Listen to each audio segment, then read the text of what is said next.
Hey guys, it's Jack. I wanted to let you know that we're starting a new push for subscriptions here on Human Events Daily. So make sure that when you're listening to this podcast, you hit subscribe, you download it, and you share it with 5 of your friends. Make sure they're all going and downloading as well, because we need to get the signal out as much as possible. Look, we've done so much over the past couple of years since this show started, and we're only going to do so much more. Let's get it. This is what happens when the fourth turning meets fifth generation warfare.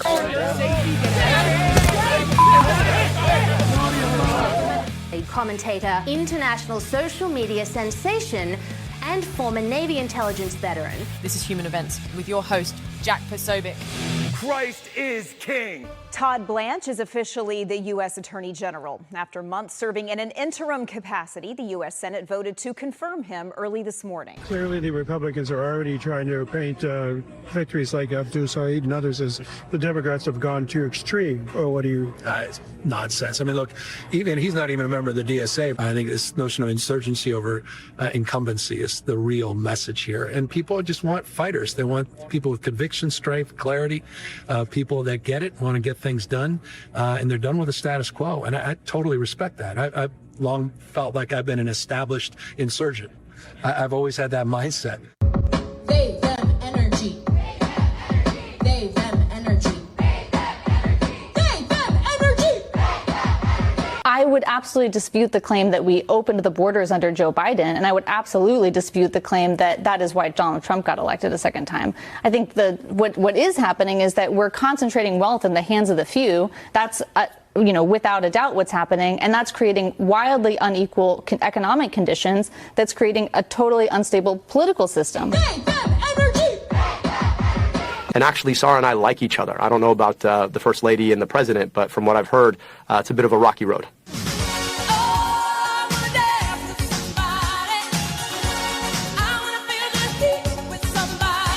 Are you still a member of Democratic Socialists of America? Of the New York City chapter. The New York City chapter. So you have Wisconsin coming up next, Francesca Hong. What do you make of those controversial statements I'm sure you've seen? I mean, she's, the Thanksgiving dust up. Mm-hmm. She says she doesn't, still believe that, but, the abolished prisons, abolished police, which is also positions that have been taken by a lot of the progressive candidates who have won. Mm-hmm. How do you get around that? Woke one was crazy. They, them, energy. Hundreds of Haitians in the area have received letters from the Department of Homeland Security in recent days.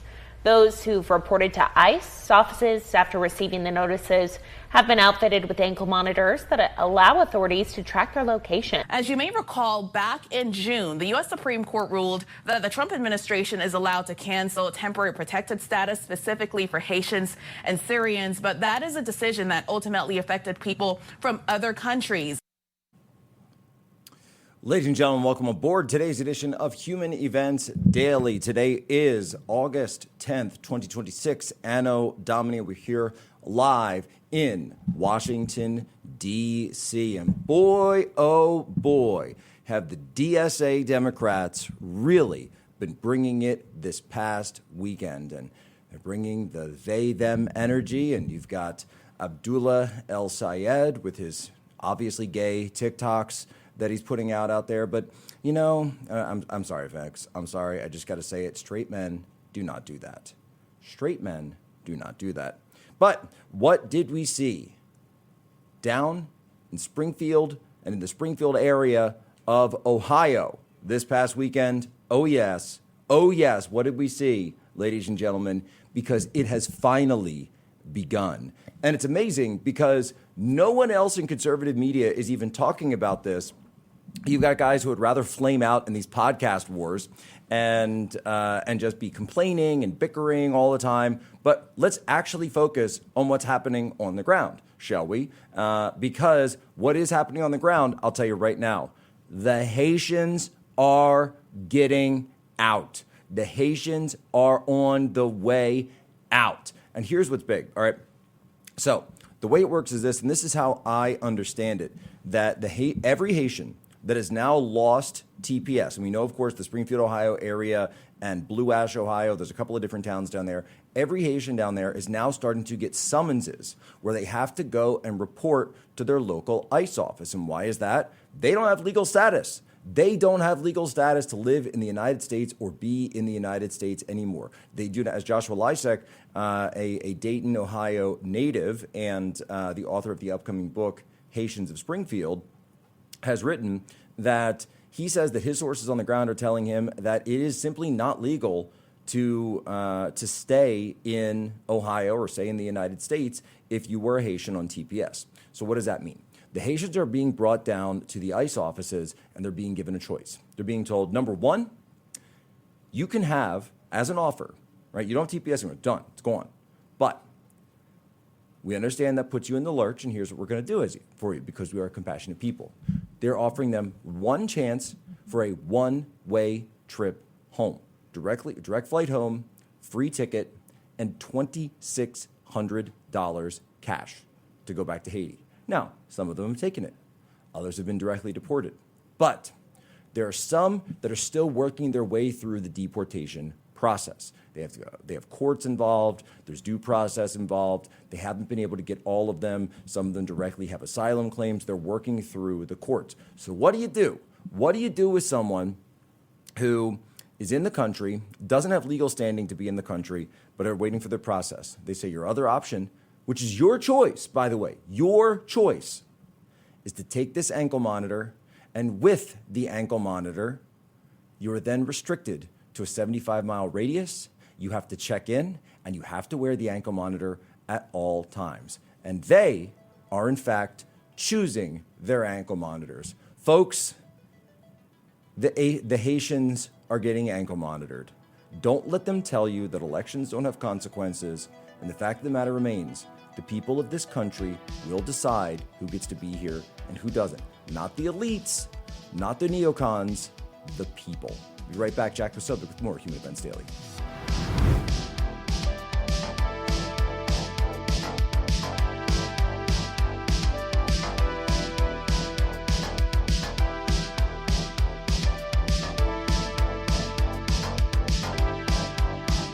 Where's Jack? Where's Jack? Where is he? Jack, I want to see you. Great job, Jack. Thank you. What a job you do. You know, we have an incredible thing. We're always talking about the fake news and the bad, but we have guys, and these are the guys who should be getting Pulitzers. They, them, energy. They, them, energy.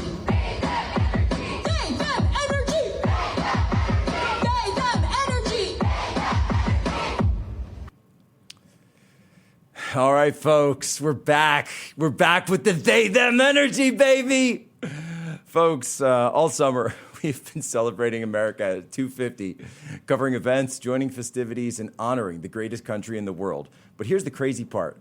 250 years later, we're still drinking whatever the government decides to put in our water. Fluoride for your teeth, chlorine to keep it clean. That's not a choice that I want someone else making for my family. That's why I use Cove Pure to purify my water. More than 200 million Americans are on fluoridated water, and the latest JAMA pediatric review found fluoride exposure was associated with lower IQ scores in children, though the evidence is stronger in higher exposure studies. And chlorine, well, it reacts with organic material in water. It can create disinfection byproducts like THMs, which regulators monitor because some are considered possible or probable carcinogens. Some states are moving on this, but that takes time. Your family is drinking this water today. My family ain't, because my family, the Poso family, does Cove Pure. We are talking about, my kids call it super water, by the way. Cove Pure says that its system removes a wide range of contaminants, including chlorine, microplastics, and its site says it's built to deliver cleaner and better tasting water on demand. I love how easy Cove Pure is to use, how great the water tastes. It's the peace of mind knowing that I'm getting control of what the Poso family drinks. So don't wait for the government to catch up. Take back control of your water. And in honor of America's 250th, Cove Pure is giving the Human Events audience $250 off when you use our link, covepure.com/Poso, covepure.com/Poso. All right, our guest here is Aaron McIntyre, host of the Aaron McIntyre Show. Aaron, how are you? Doing well. Thanks for having me. And yes, a very happy they, them energy to you, sir. I think she needs to work on like a death metal growl, throw that in there. I think it could really I want bring like some a more death power metal to it. version of this, don't you? Yes. Like just have Yes. like the metal for all the meme guys out there, please work on this. We need the death metal version of They Them Energy to come up immediately. I mean, this is just I wanted to talk to you about other things, but man, the DSA Democrats have really just decided to take the ball and run with it because, of course, AOC tells us that, woke 1 is over, but woke 2 is beginning. And, it's off to a great start, isn't it? Yeah, I mean, don't get me wrong. These people are ridiculous. They're insane, but also they're incredibly dangerous. I think we both know that ultimately the consequences of this political movement are going to be devastating for the United States. These people are interested in violence against us and the average American. And so I think really, while it is easy to point at the failures of DSA messaging to maybe the broader public, inside the left, inside the increasingly radical young sector of the left and the increasingly third world sector of the left, this DSA messaging really is working, and they really are bringing momentum, as ridiculous as that seems. Well, and it's interesting you put it that way because I tweeted out, particularly with Abdullah El Sayed, that his TikTok videos are an example of, I believe, what the kids call jester gooning.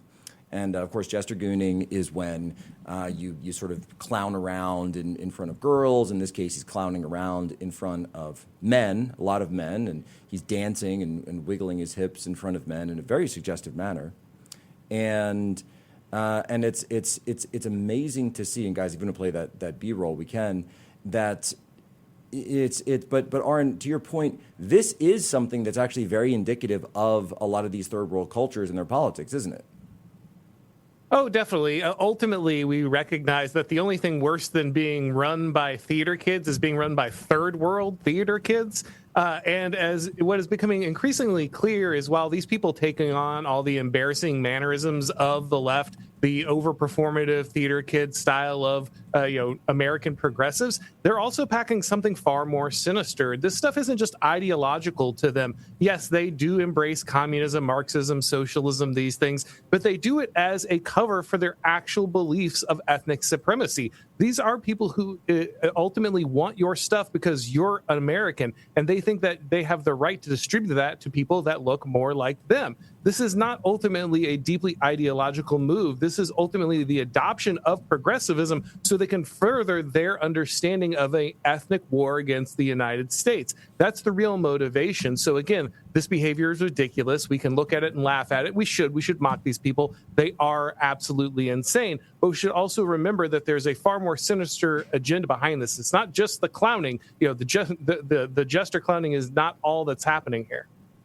No, and I think you're exactly right because, and in fact, we have this clip of Zora Mamdani talking about fooling white liberals. Guys, do we have that? I think that with the interesting thing about our communities here is I think that minority communities, because we have never had representation, we are tied much more to identity. White communities, they've had representation forever. And so for them, their tie is a little less identity and a little more ideology. And so what I mean by that is we have a lot of voters here who think of themselves first as progressive voters. Mm-hmm. And so we reach out to them speaking about our platform, our progressive platform. And you're very right that you need someone in the middle to be a validator, someone to tell them to trust us, believe in us. We've had that with Tiffany Caban and Cynthia Nixon.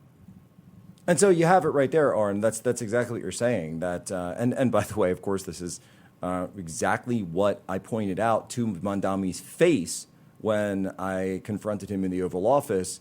That I said, this is exactly what you're about. You're about, and in that case, it was the race-based taxing the white neighborhoods. But it's very clear that this has always been what's underneath the mask here.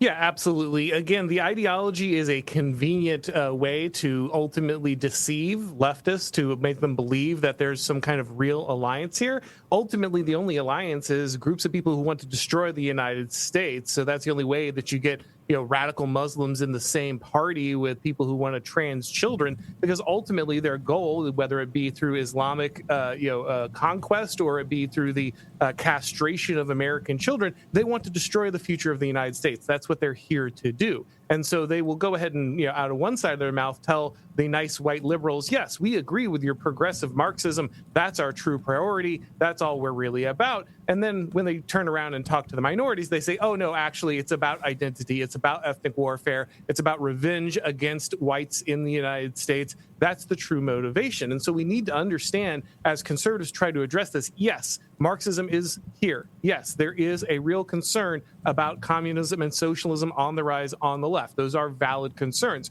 But remember, at the core, this is not an ideological battle. This is a battle for them about identity. If you're worried about the conversion of America, but ultimately, though, isn't it true though that all communism and socialism is rooted in resentment, and in this case, it's not just economic resentment, which is sort of the classic Marxism, but it's also it's racial, ethnic, and gender-based resentment. No, that's exactly right, and that's why gay race communism is the correct moniker for this, right? It's the replacement of some of the economic qualities with racial qualities, but ultimately, as you say, the core of communism is always this deep resentment. That's exactly right. And so when you see these things, and I do want to explain though to I think a lot of folks is that in third world cultures, these types of the dances and the the sing-songiness and the almost playful the big smiles and all of that, that's not something new that Mamdani and Abdullah Sayed are doing. It's actually just something that comes from the cultures of which they're a part. Yeah, that's right. This is ultimately the third worldification of American politics. We are watching these people break out not just the tribalism, but as you say, the mannerisms, the campaigning styles, everything else. And that's why if you want to get rid of this, it's not about explaining to people that Marxism is bad. I mean, you should do that. Communism is undefendable and the evidence is obvious. But what you have to do is ban these people from entering the United States. We need a moratorium on all immigration, but very specifically and immediately we need to ban Islamic immigration and immigration from other useless third world countries. We do not need these people in this country transforming our politics and ultimately hijacking the left into something that's even worse, which is this anti-white third world war on American identity. That's exactly right. And in fact, it occurs to me that you look at some of these videos that Mamdani puts out and that Abdullah put out, and they're indistinguishable from a Bad Bunny video. They're all the same kind of favela slop of just sort of a man walking around with that big smile, wiggling about, and sort of slapping hands in the barrio. And there's no discussion of policy. There's no understanding of what's actually going to be done with society. And that's why when we saw Abdullah on so many of those Sunday shows this past weekend, or when I ask Mamdani serious questions, they completely fall apart. Oh, yeah. I mean, this, I think, is most evident in the attempts to do the price-controlled grocery stores, right? We know this has failed everywhere it's been tried. We know this is a deeply third-world attitude. But despite the evidence, despite understanding that the economic theory behind this is a complete disaster, they don't care. They don't care because, as you say, this is their politics. This is what those politics looks like. This is how they campaign. These are the promises they make. This is what the kind of their core of their message is. We will take from those that earned it, that built this country, and we will give it to you. We will put you in positions of power as third worlders, and we will use the suckers in the American progressive movement to make that happen. That's what the entire structure of this thing is. And it's so obvious. That's why when you look at all of the videos, and it's a constant campaign, we look at all the videos that come out from Mamdani, from Abdullah, for so many of these people, it's the exact same thing as Bad Bunny. It's all the same third world slopification of American politics. Jack Posobiec, Aaron McIntyre, right back, Human Events Daily, Real America's Voice.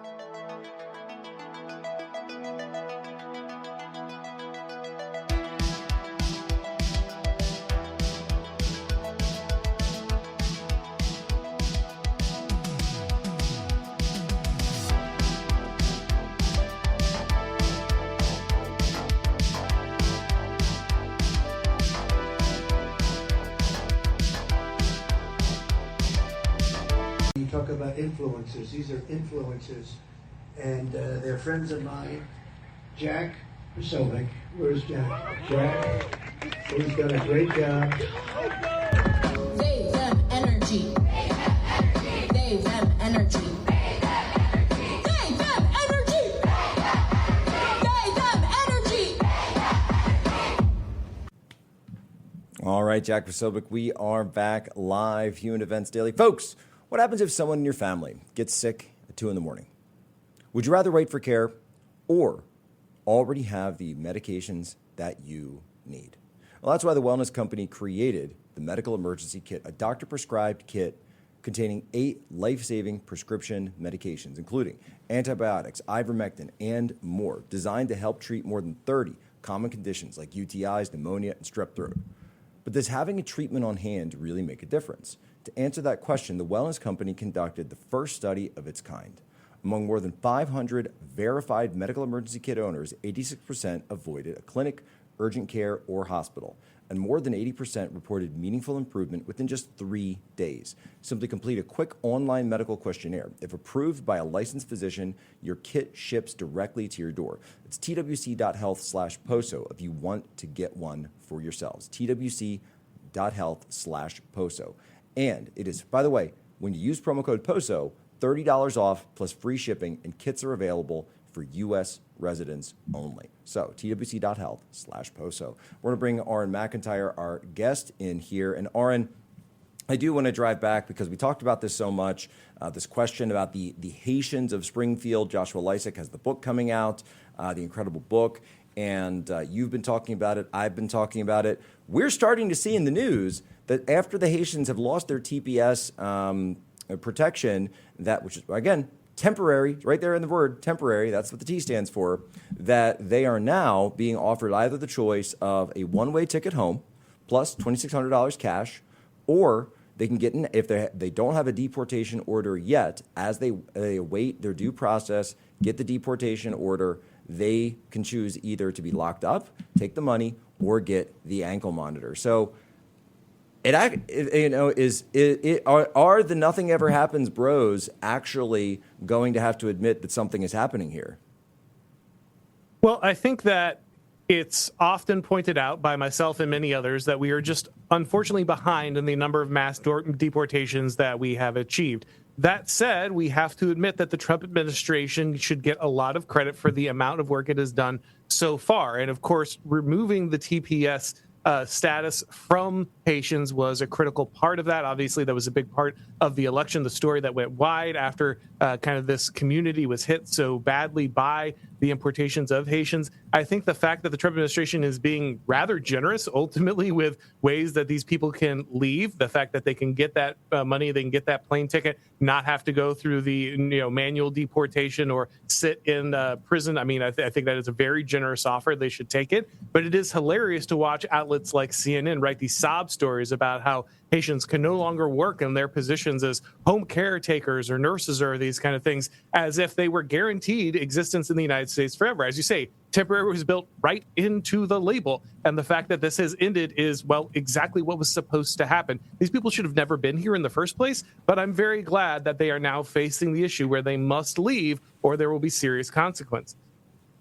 No, and that's exactly right. And those consequences are absolutely real. And that goes for any of the individuals who have lost, and there's been many of these that have lost their temporary status. And keep in mind, this goes back to the Haitian earthquake of 2010. So this is 16 years since they received this status. And we know that that's not what the TPS status was created for. We know that that's obviously something that is being abused. But we also know that, of course, for Barack Obama, who really was kind of in many ways the first DSA Democrat, this is exactly what he wanted. And there had been this partnership between the DSA type Democrats and Woke One, right, which is of course the same thing as Woke Two and all the rest. By the way, the Woke One rhetoric and the Woke Two rhetoric, it's simply all about them saying, oh, that wasn't real communism. It's the same thing they always do. Whenever they're caught, whenever they're exposed, whenever the jig is up, they say, well, that wasn't real communism. Next time, we'll go show you the real communism. We know that one messed up, but it's just these people have one playbook. This is what they do. But Aaron, I think it remains to be said that it's, for some individuals like some officials in D.C. who were saying, oh, they were so worried about, the media images of Greg Bovino and the CBP raids and ICE raids with with the Operation Clean Sweep up in Minneapolis. Well, guess what? There isn't any way through this without media, quote unquote, that, these performative actions, people, there's Haitians like falling on the ground crying, which then you tell people, oh, wait, they actually chose that. There isn't going to be any way out. So we as conservative commentators and pundits and just patriotic Americans, we need to support the administration when these types, and just tell the truth when these things come.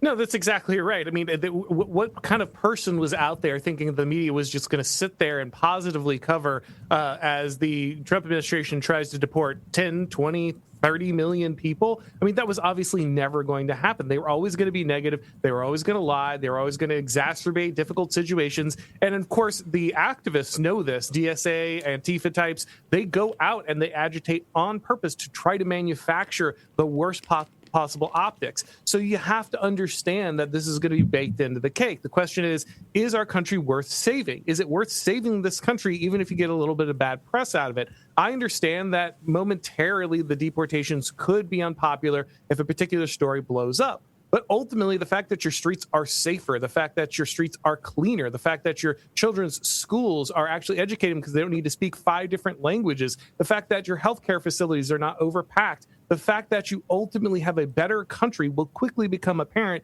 when these deportations kick in. It is time to understand that deportations are the fix everything switch. They fix crime. They fix all kinds of issues with employment. They fix housing issues. It fixes everything if we will just have the courage to get it done. It really is as simple as that. It is about the will. It is about having that courage. And look, when I see this, I'm not going to let the media lie and say, oh my gosh, look at the Trump. But they're comparing it to slavery. They're doing everything what they're going to do.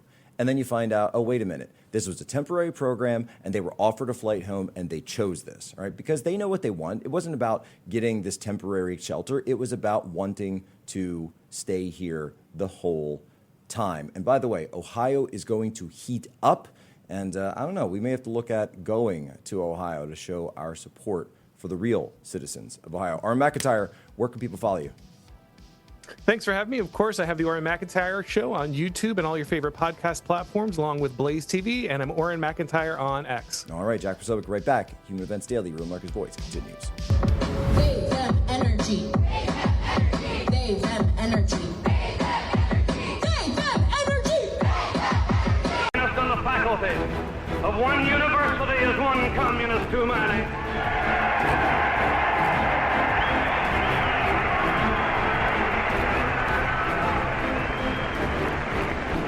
One communist among the American advisors at Yalta was one communist too many. They, them, energy. They, them, energy. They, them, energy. They, them, energy.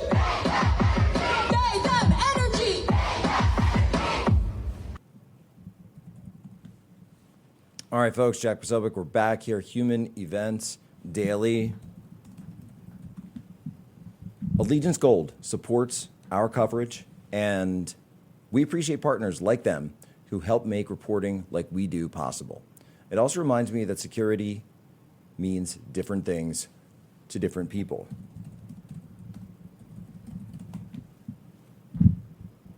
Security means a lot of things.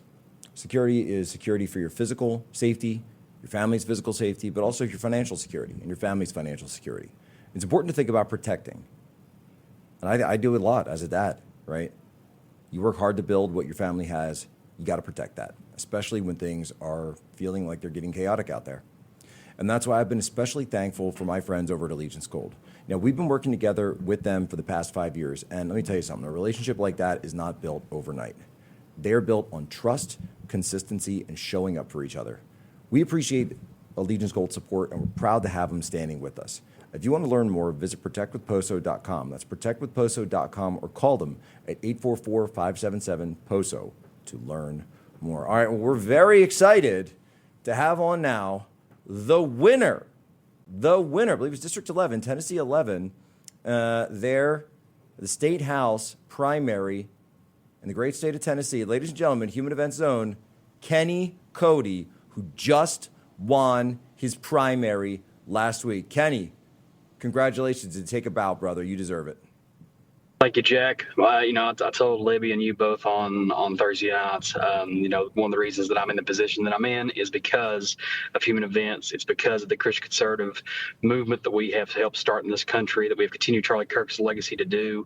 Over to Human Events, the greatest conservative publication, the greatest people work at Human Events, the greatest people work at Real America's Voice, and people like you and the platform that Human Events has given me has allowed me to succeed in this Republican primary. I was there with my beautiful fiance, Caitlin Webb, on Thursday. We worked the polls hard. We knocked doors, and we let the voters of Cobb County, Jefferson County, and Hamilton County know that I will be their conservative Christian voice in Nashville. We will carry the Trump America First mindset to the halls of the Tennessee State Capitol. I'm very thankful to be the only state house candidate in the great state of Tennessee that was endorsed by the President of the United States, Donald Trump, because he knows I'm going to be a Trump conservative in Nashville, a Trump conservative at the state house level, and now we are on to defeat the Democrats in November and be able to join with my fellow conservatives in the Tennessee state legislature come January.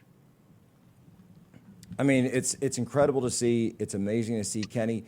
When you look out at your district and you look out at some of the things that they're facing, and particularly, when you see these DSA Democrats winning in their primaries, it really shows you what we're up against in the country, isn't it? Yeah, it does, because I think all Democrats feel the same way. It's really revealing, all these DSA candidates that we've got in New York and Colorado and several other different areas, even in the state of Tennessee. Look at the Democratic nominee for Tennessee's 9th congressional seat, Justin Pearson, literally the most far-left Democrat state legislature in the entire nation is in this great state of Tennessee. Unfortunately, now Trump-endorsed Brent Taylor, who's a state senator for our great state of Tennessee, is going to defeat him in November. There's no doubt in my mind that he will. But the fact that in the great state of Tennessee that we still have these DSA radical left-wing Democrats that are leftists, they're Marxists, they're communists, and they're race haters. They're the only reason that the Democratic Party has even somewhat had their voices really heard in the United States is because their real feelings are coming out.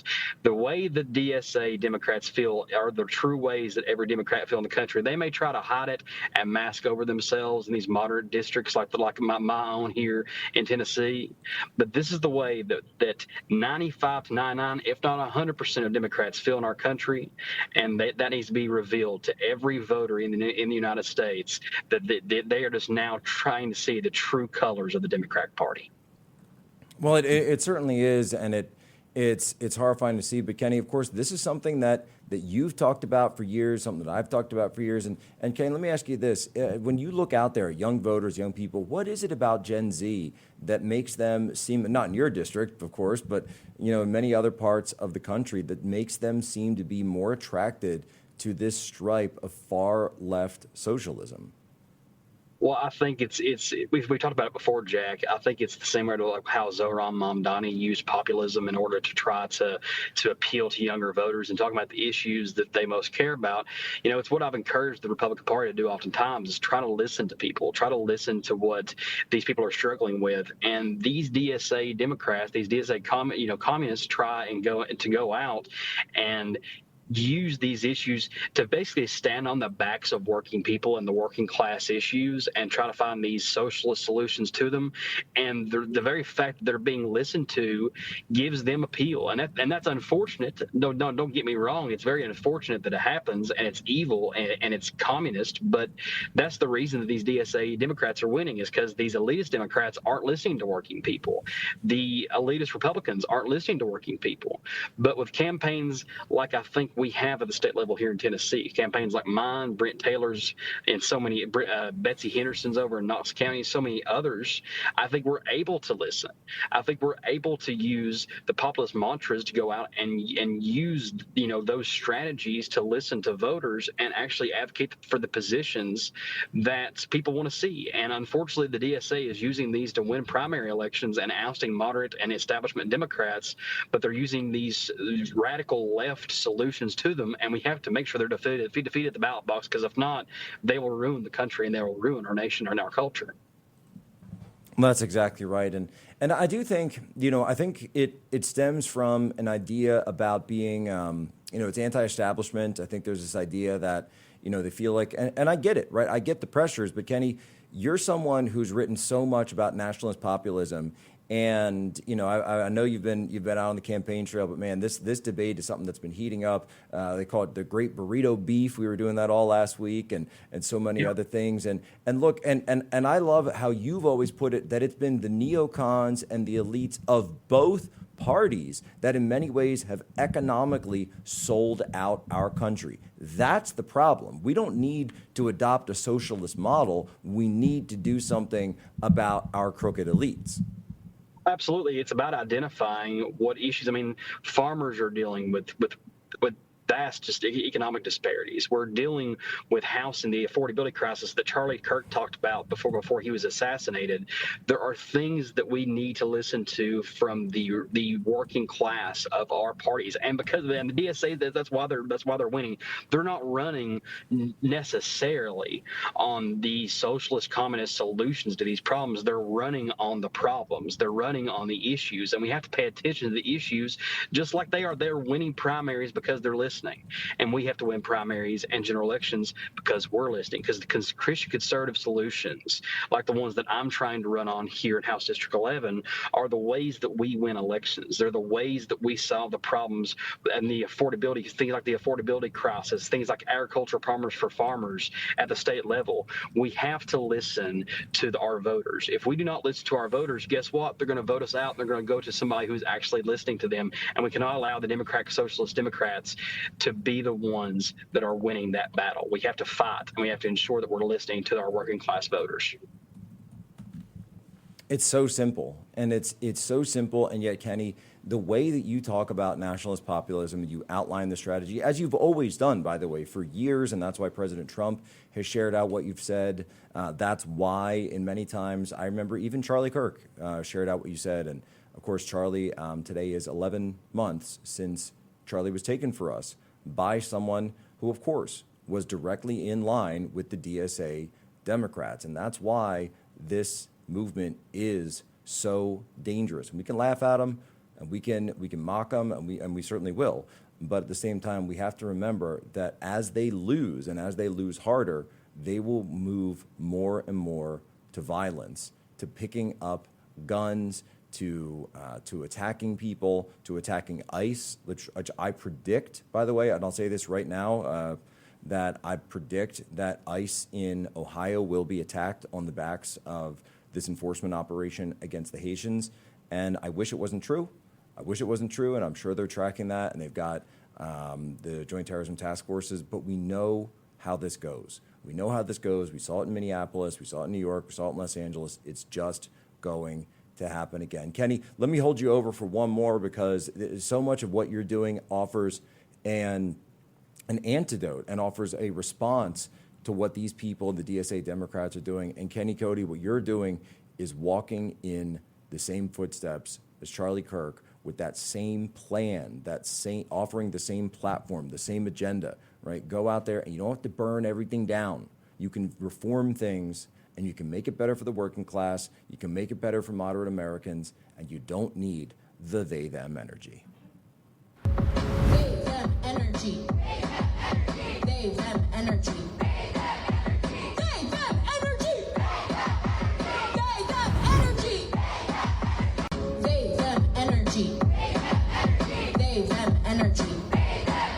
They-them energy. They-them energy. Just incredible, the they-them energy. So Kenny Cody, let me cut it back to you here. We got Kenny Cody on. He is the opinion editor over at humanevents.com. He's also the Republican candidate. He's a newly victorious Republican candidate. Just won his primary down there in Tennessee 11 in the state house. Kenny, when you're talking about focusing on the working class, and I get it, right? I actually do. I'm someone who understands. I say this is where they come in. They say the conditions for the workers aren't good, and the workers need to rise up and demand, and demand better. And okay, that's fine. But then they come out and they'll say, and we need to tear down the factories and tear down the owners and tear down the landlords. And that's where I go, whoa, wait a minute, guys. We can't tear down all of society. We had a time in this country called the Industrial Revolution. People, the workers said, you guys have made so much money. We want to do something to kind of reestablish that relationship, and it was done so. And it was done. If it's time to do that again, I'm more than happy to have that conversation, but we're not going to go down the road of Marxist socialism. So, Kenny, how do you do that? How do you thread that needle? I mean, I think letting people know that there are, economic and tax solutions to bring better economic prosperity back home. I mean, like Tennessee is going to have the option in November to ban a state property tax with a constitutional amendment, and what that's going to allow us to do if we're elected to the state legislature, we're going to be able to cap property taxes, which is going to attract more business back home. It's going to make sure companies are bringing jobs back from overseas, actually creating jobs back in this district. And I think that's ideal. I think that making sure that we're getting jobs that are not giving, jobs to foreign nationals or even jobs out of this district or out of this state and just building a building and then it's taking away, utility and water prices for no reason. That's not what we need and that's not what we want. We have to bring jobs actually back to the district and back to the great state of Tennessee and prioritize the working class here and prioritize Americans, prioritize Tennesseans and prioritize the citizens of House District 11. And I think that's what people want to see. They don't want to see jobs for other countries, jobs for foreign nationals or jobs for even no offense to other states, but other states. We want to see jobs for Tennesseans. And I think that we have to listen to those appeals. We have to make sure that we're bringing economic prosperity back home. I've ran on a platform of strengthening public safety after Hurricane Helene, safeguarding our families, and cutting red tape regulation and cutting property taxes and making sure that we're putting money back in Americans' pockets, back in Tennesseans' pockets. And that's exactly the kind of message that resonated with Republican primary voters, and I believe is going to resonate with November general election voters as well. It's something where it makes so much sense. They used to call it common sense, Kenny, but as we know, so whoever came up with the phrase common sense must not have met a lot of people, and certainly must not have met a lot of politicians, because you don't usually hear people. Well, you hear people say stuff like that, but then they'll come in and you get a guy like El Sayed who comes in and says, and the way to do it is we're going to abolish ICE. We're going to get rid of ICE. And I'm like, what's going on? And by the way, Kenny, as I said to you over text message last week, because I was in your great state of Tennessee, down in Chattanooga, which is a bit out of your area from Knox County, but I said, man, I think ICE could actually spend some time down here. You know what I'm saying? Absolutely, and that's something I've been asked about before. Especially illegal immigration. Man, bring ICE into the cities in Tennessee. Let's get all the illegals out of here, and let's bring prosperity back to the actual people that live in House District 11, that live in the great state of Tennessee, because we live in the greatest state in the union. We live in the greatest country in the world. Let's prioritize people who are born here. Let's prioritize Tennesseans that have jobs here. Let's ensure that there's no crimes that's harming our people back home. And I think that bringing ICE and bringing these collaboration from the federal, state, and our local governments to ensure that Tennesseans are being protected and Tennesseans are having access to economic prosperity is exactly how we bring greatness to Tennessee and keep Tennessee red and keep Tennessee great. Like it's really as simple as that, and that's and some of the libertarians out there might say, oh, but you can't tell people to come out because, well, those are just workers who are willing to do it. From where I said, what are you talking about?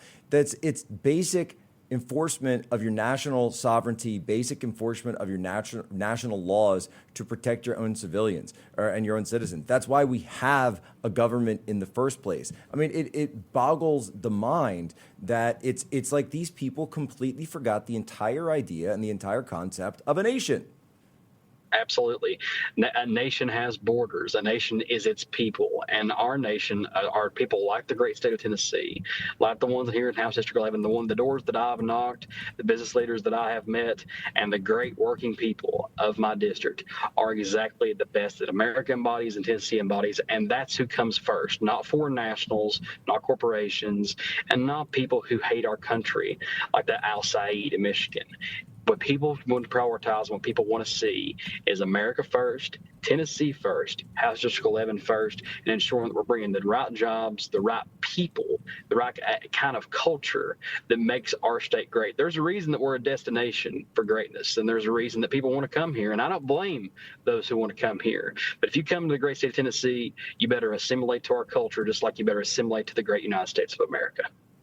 And it's true, by the way. It is different. As a guy from Pennsylvania, I go to Tennessee, and I'm like, man, this is a different culture down here, and it's fun. It's great. I had a great time, by the way, and I got to tell you, my wife. Funny enough, this is so interesting because, and I'll just give shout out to sort of Tennessee in general. It's my wife who people know Tanya. She's from Eastern Europe. She was born in the Soviet Union. So for her, particularly when she goes to, because we live on the East Coast, but particularly when she goes down to like Nashville, when she goes down to Nuga, which she loves, she just fell in love with country music. And I said, how do you come from Eastern Europe and you fell in love with country music the way you did?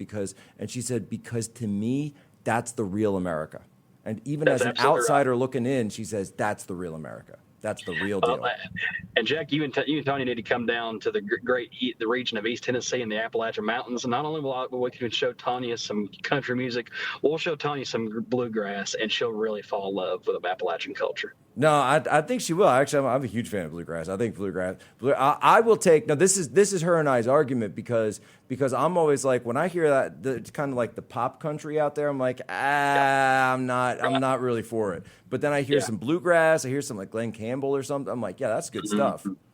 That's the old classical country is symbolic of our culture. It's symbolic of Appalachia, and my brother's in a bluegrass band. I sing a little bluegrass every now and then with them sometimes. And I promise you, if you come here, you'll get some authentic, real bluegrass and authentic Appalachian culture.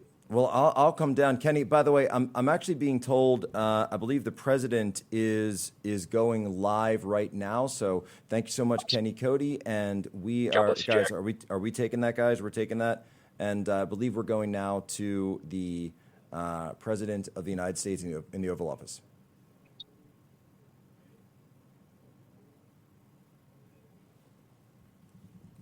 Junior, my friend, and doing a fantastic job. I'm proud of you. Give me what a very powerful hand he is. Strong guy, by the way. Thanks as well to Director of the NIH, Jay Bhattacharya, Deputy Assistant to the President of Domestic Policy, Dr. Heidi Overton, our Maha moms, and including Jamie Franklin, who is with us today, a very special person, and also the medical experts and professionals who've worked very hard on getting this to happen, this day to come. For long and far too long, a long period of time, America's recommended more childhood vaccines than any peer nation, and even twice as many doses as some European countries, and even more than that. In many cases, we were requiring 72 jabs for our beautiful, healthy, lovely, delicate